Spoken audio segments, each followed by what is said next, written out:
Rajya Sabha TV के ख़ास programme गुफ्तगू में आपका स्वागत है। आज हमारे साथ मशहूर फिल्मी गीतकार इरशाद कामिल हैं।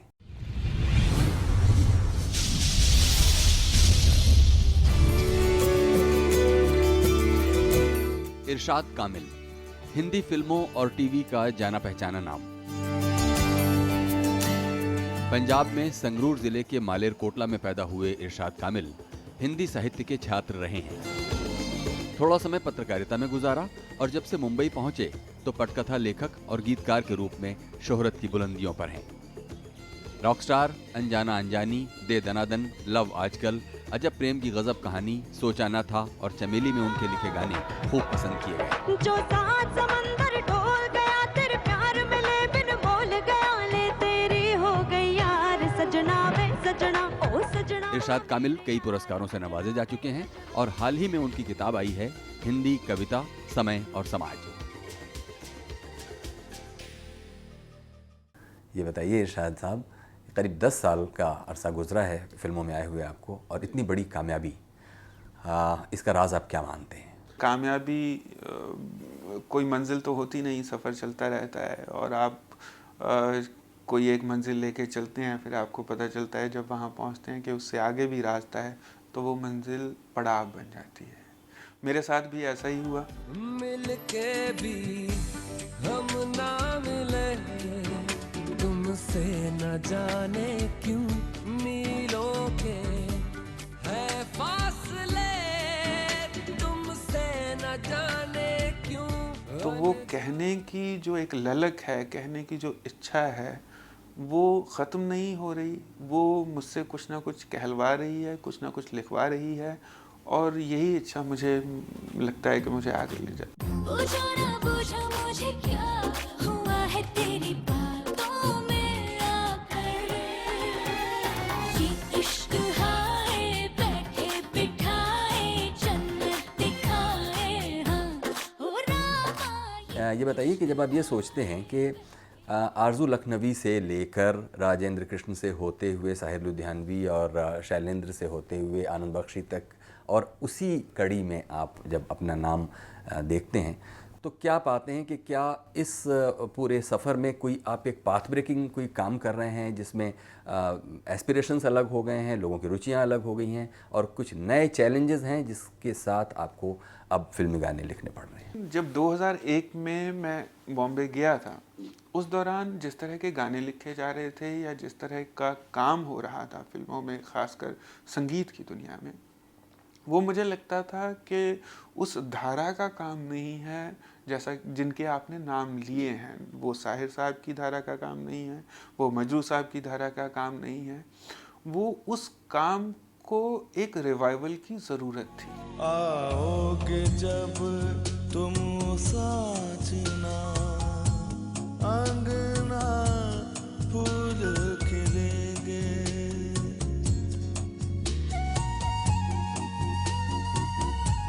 जब आप कहते हैं कि रिवाइवल की ज़रूरत थी तो वो काम, उसको आप कैसे, उसका मूल्यांकन कैसे करते हैं कि वो उस धारा में एक एबरेशन था? मेरा ख्याल है आप ऐसा ही कह रहे हैं, तो आप उसे कैसे कहना चाहते हैं? मैं कहना ये चाह रहा हूँ कि वो कमर्स होते हुए भी लिटरेचर था।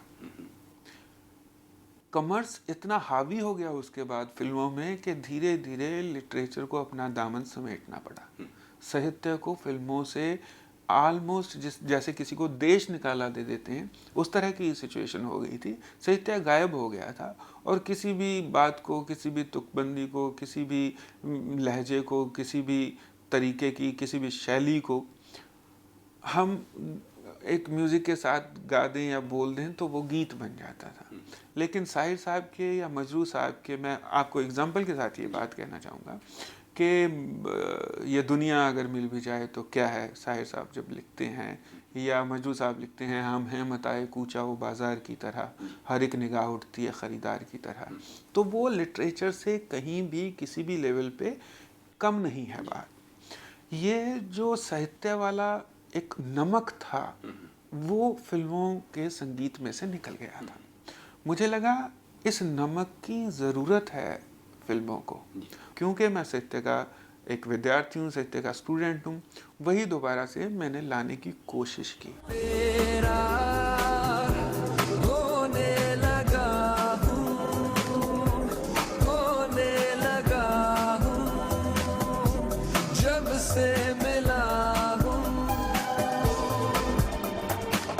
ऐसा नहीं है कि मैं साहित्य को फिल्मों पे थोपना चाहता हूँ। मैं अपने आप में उस तरह का एक किरदार कह लीजिए, उस तरह की पर्सनैलिटी, या मेरी कलम उस तरह से चलती है जहाँ थोड़ा सा साहित्य भी बचा रहता है और कॉमर्स भी साथ साथ चलता रहता है। रे भागे रे मन कहीं आगे रे मन चला जाने किधर जानू ना, भागे रे मन कहीं आगे रे मन चला जाने किधर जानू ना।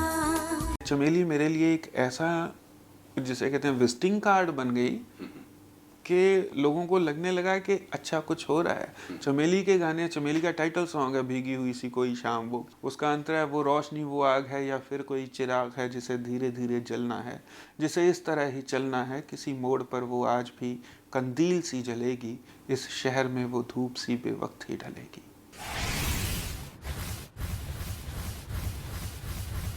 बस प्यार होना चाहिए। भीगी हुई कोई शाम वो, महका हुआ कोई नाम वो। ये चमेली का गीत है। और उस जहाँ आज आइटम नंबर की बात होती है, पहले भी थे आइटम नंबर जो अलग तरह से होते थे जिनको हम कैबरे बोलते थे, चमेली में भी था एक बार सॉन्ग, तेरी हो गई यार सजना बेसी। तू और किसी का ना होना, मैं जीते जी मर जाऊंगी, तेरी खातिर दुनिया से अब तन्हा ही लड़ जाऊंगी, और किसी का ना होना, मैं जीते जी मर जाऊंगी, तेरी खातिर दुनिया से अब तन्हा ही लड़ जाऊंगी। तो वो जो चीज़ मिसिंग थी वो हल्के से उसकी एक झलक, उसकी एक हवा सी आई, तो वो एक वेलकम चेंज था पूरी इंडस्ट्री के लिए। सजना ओ सजना मेरे यार सजना वे सजना, मन साथ समंदर ढोल गया जो तू आंखों से बोल गया ओ। लेकिन जब आप नई रुचियों की बात करते हैं और नई पीढ़ी के एस्पिरेशंस की बात करते हैं, ख़ास तौर पर अपने गीत में, तो एक ख़ास तरह की भाषा आप ईजाद करते हैं। इतनी ज़्यादा पंजाबियत, इतनी ज़्यादा बोलचाल के शब्द, अंग्रेज़ी के शब्द और एक बिल्कुल ताजगी लिए हुए गीतों को लिखने का, ये जाहिर है कि ये भी कोई सोच समझ कर नहीं हुआ होगा, ये भी एक ऑक्यूपेशनल कंपल्शन होता होगा। ये प्रोसेस क्या है, ये ज़रा हमको बताइए। मुझे ऐसा लगता है कि आप जो भी सिनेमा बनाते हैं वो सिनेमा आम आदमी के लिए बनाते हैं। आज से 50 साल पहले का सिनेमा उस समय के, उस समाज के इंसान के लिए था। आज का सिनेमा आज के समय के इंसान के लिए है। उस समय उर्दू थी, हिंदी थी, खालिस भाषा थी और खालिस भाषा गीतों में थी। उस समय आम इंसान की बोलचाल भाषा एक अलग तरह की थी। आज आम इंसान की, नौजवान की भाषा बोलचाल की एक अलग तरह की है, और क्योंकि जो कहानियों के किरदार हैं वो हमारी ही ज़िंदगी से कहीं ना कहीं आए होते हैं, तो उनकी भाषा भी वैसी रहती है। Let's have some Ronak Shanak, let's have some party now, let's have some Rola Rappa, let's have some Dhola Dhamaka, let's call the Dholi now, let's have some Matti Tappa। तो वो एक ज़रूरत बन गई है। ये ना तो कोई गिमिक है, ना ये भाषाओं की खिचड़ी बनाने की कोशिश है। अब हम नॉर्मली जिस तरह की भाषा, जैसे अभी मैंने कहा नॉर्मली, मैंने ना चाहते हुए भी मुझसे इंग्लिश का वर्ड यूज़ हो गया, अब यूज़ में भी इंग्लिश है। तो ये उसी तरह से हम गीतों के बारे में सोचते हैं, उन किरदारों के बारे में सोचते हैं। Shining in the setting sun like a pearl upon the ocean, come and feel me, oh feel me. Shining in the setting sun like a pearl upon the ocean, come and heal me, oh heal me। अब ये समय की ज़रूरत है और ये आम आदमी तक पहुंचने का एक सीधा और सपाट और सरल जरिया है, ताकि उनको बात समझ में आ जाए कि हम कहना क्या चाहते हैं। चोर बाजारी दो नैनों की पहले थी आदत जो हट गई, प्यार की जो तेरी मेरी उम्र आई थी वो कट गई। चोर बाज़ारी की अगर लिखने की प्रक्रिया देखें तो क्या ये गीत वैसा ही लिखा होगा आपने जैसा कि वो बन गया, या फिर उसमें बदलाव होते रहे? चोर बाज़ारी जो गाना था, मैं आपको बताऊं, एक अलग, ये बहुत नई सिचुएशन थी मेरे लिए। दो प्रेमी, जो पहले प्रेमी थे अब प्रेमी नहीं हैं, मिले हैं, साथ कुछ वक्त बिताना चाहते हैं, पुरानी बातें नहीं करना चाहते, पुरानी बातें करके उदास नहीं होना चाहते, अफसोस नहीं जताना चाहते, वो चाहते हैं चलिए मिले हैं, इस वक्त को भी एंजॉय किया जाए। अब कोई फिक्र नहीं, गम का भी जिक्र नहीं, हाँ होता हूँ मैं जिस रास्ते पे आए खुशी वही, आजाद हूँ मैं तुझसे, आजाद है तू मुझसे, हाँ जो जी चाहे जैसे चाहे कर ले आज यही। उसमें जिस तरह के लफ्ज़ इस्तेमाल हुए है, जिस तरह का रदीफ काफिया उस गाने में पर्टिकुलरली है, उस रदीफ काफिया को निभा पाना फिल्मी गीतों में बहुत मुश्किल है। हाँ, रंग बिरंगा पानी पी के सीधी सादी कुड़ी बिगड़ गई।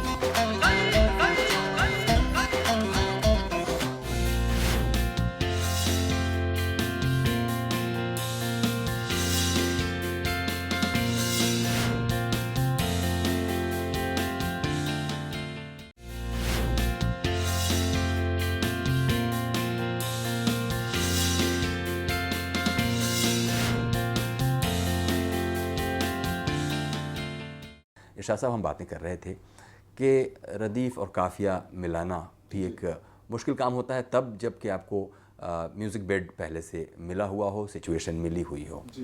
अब गीत लिखना आर्ट नहीं बल्कि क्राफ्ट हो गया है आपके लिए, तो ख़ास तौर पर। ऐसा नहीं है, मुझे लगता है अगर आप शब्दों से विचारों तक पहुंचते हैं तो ये क्राफ्ट है, अगर आप विचारों से शब्दों तक पहुंचते हैं तो अब भी ये आर्ट है और ये आर्ट ही रहेगा। वो बात अलग है कि हम गीत कहते किसको हैं, गीत को किस तरह से समझते हैं।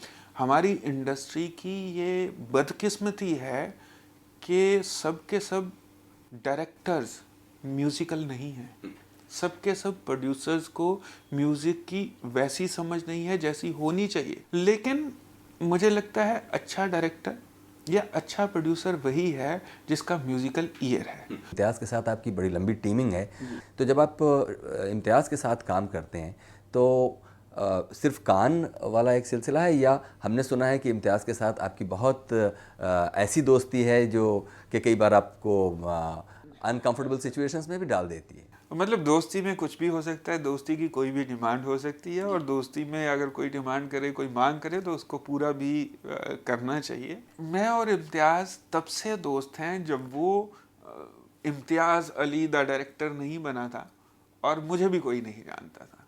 जब हम चाय की दुकान के बाहर खड़े होकर सोचते थे और पूछते थे, सोचते ही नहीं, एक दूसरे से पूछते थे कि तुम्हारे पास पैसे हैं तो चलते हैं अंदर। वो मुझसे पूछता था तेरी जेब में है? हाँ हैं। कभी वो कहता था हाँ मेरे पास है, चलो पीती है चाय। हमारी जर्नी वहाँ से शुरू हुई है दोनों की, जहाँ कुछ भी नहीं था, जहाँ सिर्फ उधार था जिंदगी में और कुछ सपने थे जो अपने थे।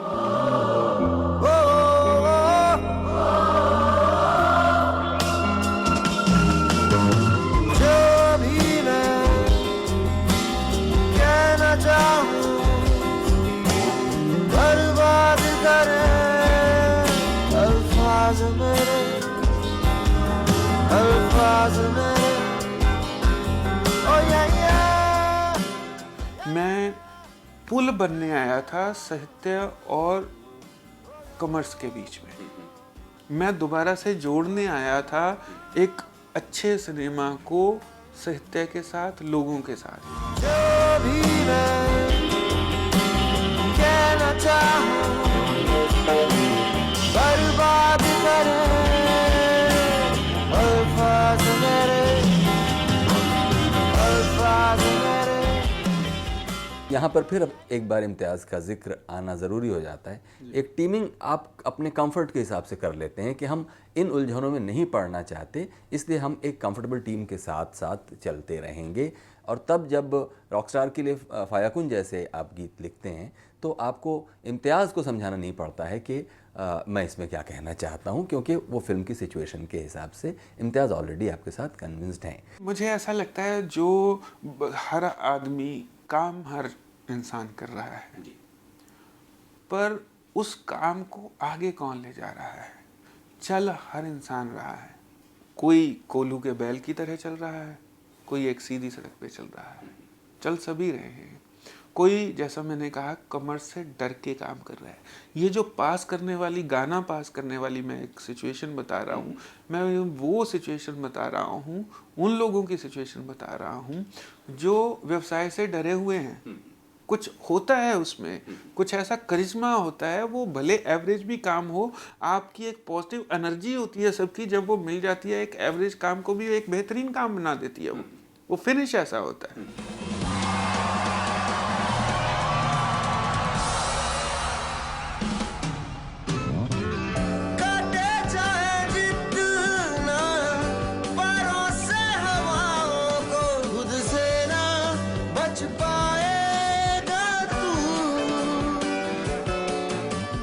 एक सरल साधारण बात कही जाए, तरीके से कही जाए, करीने से कही जाए, वो भी उतना ही असर करती है। ऐसा कोई अनुभव जिसमें आपने सोचा हो कि ये गीत बस मैंने चलते हुए लिख दिया है, लेकिन वो आपकी अपेक्षाओं से ज़्यादा कामयाब हुआ हो? जी बिल्कुल, बहुत।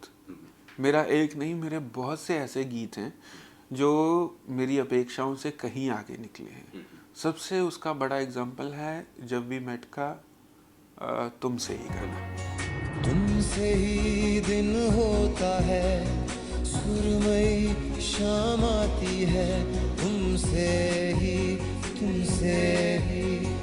हर घड़ी सांस आती है, जिंदगी कहलाती है, तुमसे ही। तुमसे ही ऐसा गीत था जिसको मैंने लिख दिया एक आम गीत की तरह से, और उस गीत को मेरे साथ ऐसा एक्सपीरियंस हुआ है। एयरपोर्ट पे एक बहुत ही साध्वी किस्म की औरत थी, वो मुझे मिली, और क्योंकि लॉन्च में बैठे हुए थे तो हेलो हाय हो गई उनके साथ, और मैंने बताया कि मैं ये काम करता हूँ, और उनको पता चला कि मैंने तुमसे ही गीत लिखा है, और उन्होंने मुझे कहा ये गीत तो मैं सुबह प्रार्थना में रोज गाती हूँ, तुमसे ही दिन होता है, सुरमई शाम आती है तुमसे ही। अच्छा। हर घड़ी सांस आती है, जिंदगी कहलाती है तुमसे ही। उन्होंने कहाँ कनेक्ट कर लिया 1 मिनट के लिए, मैं भी हैरान रह गया। और फिर मैंने उन 10 मिनट की मुलाकात में दोबारा से एक फ्लैश में अपने पूरे गीत को रिवाइव किया, और मुझे लगा हाँ ये बिल्कुल सही बात कह रही है, ये तो बिल्कुल आसानी से कनेक्ट हो रही है बात वहाँ पे। तो वो बात इश्क मिजाजी की कब इश्क हकीकी की बात बन जाती है वो आपको पता नहीं चलता, और जब वो बन जाती है तो वो आपकी सोच से बहुत बड़ी बात होती है।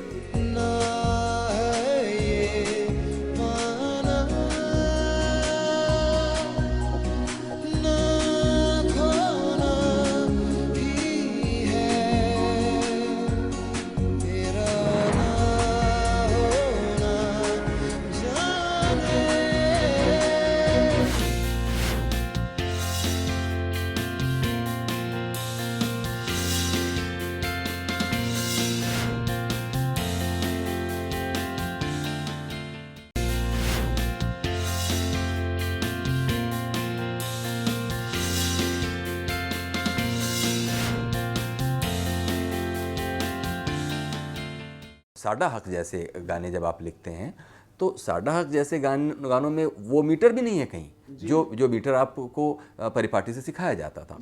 तो जब आप कहते हैं, मैं फिर वहीं से जोड़ूंगा कि जब आप पहुँचे तो आपको बहुत कुछ अनलर्न भी करना होता है। जी, लर्न करने से ज़्यादा ज़रूरी अनलर्न करना होता है।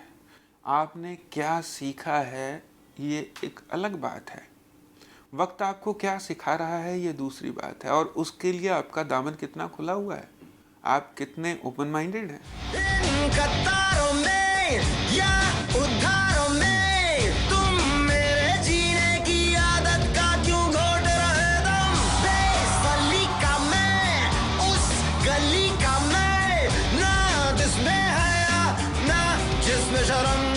कुछ हकूक तो हमें संविधान ने दे ही दिए हैं, कुछ हकूक बड़े निजी किस्म के होते हैं, निजी मामला होता है जो कहीं लिखे नहीं जा सकते, न लिखे जाएंगे। जैसे किसी से दोस्ती करने का मेरा अपना पर्सनल हक है, मैं किससे मिलता हूँ किससे नहीं मिलता हूँ इसके बारे में किसी को भी बात करने का या सवाल करने का कोई हक नहीं है, क्योंकि ये मेरा हक है। मैं किससे प्यार करता हूँ किससे प्यार नहीं करता ये भी मेरा हक है। मैं किससे बोलना चाहता हूँ नहीं बोलना चाहता मेरा हक है। लेकिन ना चाहते हुए भी एक समाज है, वो अचानक से जब आप अपने इन बेसिक हुकूक की बात करते हैं, इन बेसिक हुकूकों की बात करते हैं, आपके सामने दीवार की तरह आके खड़े हो जाएंगे। तुम मुझसे मोहब्बत नहीं कर सकते, तुम मुझसे मिल नहीं सकते, तुम हमारी नाक कटवाओगे, मतलब तुम्हारी नाक मेरी ज़िंदगी से ज़्यादा बड़ी हो गई। ये इमोशनल हक भी है, ये भावनात्मक तरीके से कहीं मांगे जाने वाले या कहे जाने वाले हक भी हैं, ये सामाजिक तरीके से कहे जाने वाले हक भी हैं। क्यों सच का सबक सिखाए जब सच सुन भी ना पाए, सच कोई बोले तो तू नियम कानून बताए। तेरा डर तेरा प्यार तेरी वाह तू ही हक। तो इसमें ऑब्वियसली मैं भी हूँ कहीं ना कहीं जो अपना हक मांग रहा हूँ।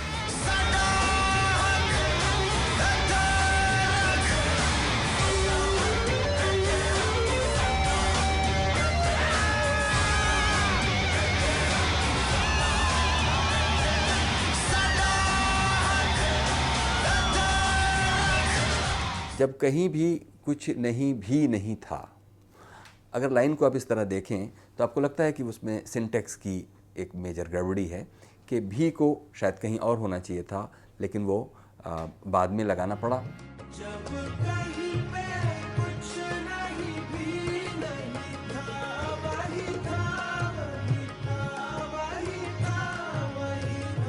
इस तरह की समस्याएं भी शायद इसी आपको मीटर म्यूज़िक बेड दे दिया जाता है, इसलिए ये पैदा होती हैं। मैं आपको बताऊं एक बात इरफान साहब के, जिन लोगों को भी की गड़बड़ी लगती है उनको ये लाइन समझ में ही नहीं आई, माफ़ कीजिए मुझे। जब कहीं पे कुछ भी नहीं था, कुछ नहीं कब है? जब कहीं पे कुछ है। जब कहीं कुछ होगा तभी तो कुछ नहीं होगा। जब अंधेरा है इसलिए अंधेरा है जहां पे रोशनी है, अगर रोशनी है तभी तो अंधेरा है, अगर सफेद है तभी तो काला है। कुछ है तभी तो कुछ नहीं है, कुछ नहीं भी नहीं था, पहले कुछ होगा उसके बाद कुछ नहीं होगा। देखिए, अगर इस बहस में पढ़ेंगे तो थोड़ा उलझेंगे, क्योंकि आगे चलकर फिर वो कहते हैं कि वही था, वही था, लेकिन वो वही मेटाफिकली वहाँ पर तो हो जाता है हज़रत निज़ामुद्दीन औलिया। जब आप उसे कैमरा पर प्लेस करते हैं तो हज़रत निज़ामुद्दीन औलिया के बारे में नहीं कहा गया होगा, ऋग्वेद की इस ऋचा में भी नहीं कहा गया होगा कि वही वो अल्टीमेट पावर है जी। लेकिन अल्टीमेट पावर निज़ामुद्दीन औलिया नहीं है। जी बिल्कुल सही बात है, बिल्कुल सही बात है। इसका लेकिन निज़ामुद्दीन औलिया ये तो नहीं कह रहे हैं कि कहीं उनके मज़ार पे बैठ के हम्द नहीं गाई जा सकती, कहाँ उन्होंने कहा है? या कोई ऐसा, मतलब मुझे नहीं लगता कि अगर ऐसी बात है कहीं पे, वहाँ वो जगह है, उस जगह की बात है, ऐसा भी कहीं नहीं कहा गया है। ये बात अल्टीमेटली एक उस जिसे कहते हैं उस ताकत की बात हो रही है जो ताकत हमेशा से रही है, और जो ताकत जिसे कहते हैं कि सबको बनाने वाली है, सबकी क्रिएटर है जो ताकत। जब कहीं पे कुछ नहीं भी नहीं था, वही था, वही था, वही था, वही था, कुन फयकुन, कुन फयकुन। बहुत बहुत शुक्रिया इरशाद कामिल साहब, आपने हमको इतना वक्त दिया। बहुत बहुत शुक्रिया आपका, बहुत अच्छा लगा मुझे आपसे बातचीत करके। सदक़ल्लाहु